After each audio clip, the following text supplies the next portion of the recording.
ইরানের দিকে শক্তিশালী বিমানবাহী রণতরীর আর্মাডা পাঠিয়েছে মার্কিন president Donald Trump.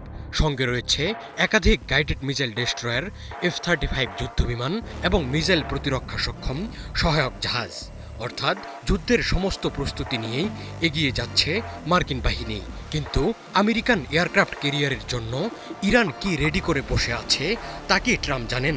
American $billion aircraft ক্যারিয়ারকে ডুবিয়ে দিতে 3 স্তরের মিসাইল সিস্টেম নিয়ে পাল্টা আক্রমণের জন্য প্রস্তুত ইরান।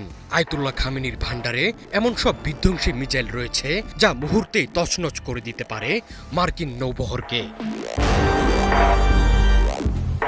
মার্কিন নৌবহরের জন্য সবচেয়ে বড় হুমকি খালিজ ফার্স মিসাইল। পারস্য উপসাগরের ত্রাস নামে পরিচিত এই মিসাইলটি ইরানের প্রথম এবং অন্যতম সফল অ্যান্টিশিপ ব্যালিস্টিক মিসাইল।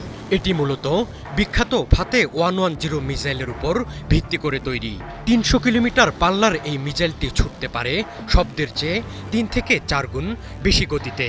এটি যখন লক্ষ্যবস্তুর দিকে নামতে থাকে তখন এর মাথার ক্যামেরা জাহাজের তাপ বা ছবি দেখে নিখুঁতভাবে আঘাত হানে। অর্থাৎ এটি একটি চলমান রণতরীর ঠিক মাঝখানে আঘাত হানতে সক্ষম। 650 কেজি ওজনের উচ্চ বিস্ফোরক বহনে সক্ষম এই মিসাইলটি মার্কিন বিমানবাহী রণতরীকে অকেজো করার জন্য যথেষ্ট। আয়াতুল্লাহ খামেনির হাতে আছে হরমুজ 1 ও হরমুজ 2 মিসাইল।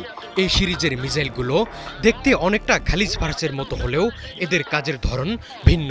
হরমুজ 1 একটি বিশেষায়িত মিসাইল যা শত্রুর রাডার সংকেত অনুসরণ করে আঘাত হানতে পারে।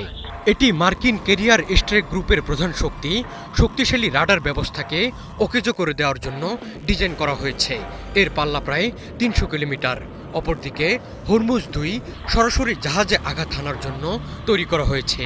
এটি নিজেই রাডার সিগন্যাল পাঠিয়ে চলমান জাহাজ খুঁজে বের করে আঘাত হানে। এরা খালিজ ফার্সের চেয়ে দ্রুতগতি সম্পন্ন। ইরানের ভান্ডারে আছে দূরপাল্লার শিকারী জোলফাকার বাশির। 2020 সালে উন্মোচিত এই মিসাইলটি ইরানের নৌ সক্ষমতাকে এক ধাক্কায় অনেক দূর এগিয়ে দিয়েছে। এর পাল্লা 700 কিলোমিটারের বেশি। অর্থাৎ এটি পারস্য উপসাগর ছাড়িয়ে ওমান উপসাগর বা ভারত মহাসাগরের গভীরে থাকা মার্কিন রণতরীকেও টার্গেট করতে পারে। কঠিন জ্বালানি চালিত মিসাইলটি খুব দ্রুত লঞ্চ করা যায়।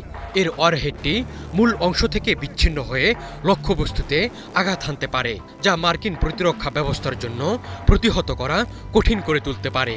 এই মিসাইলটিতে উন্নত অপটিক্যাল শিকার ব্যবহার করা হয়েছে, যা ইলেকট্রনিক জেমিংয়ের মধ্যেও কাজ করতে পারে।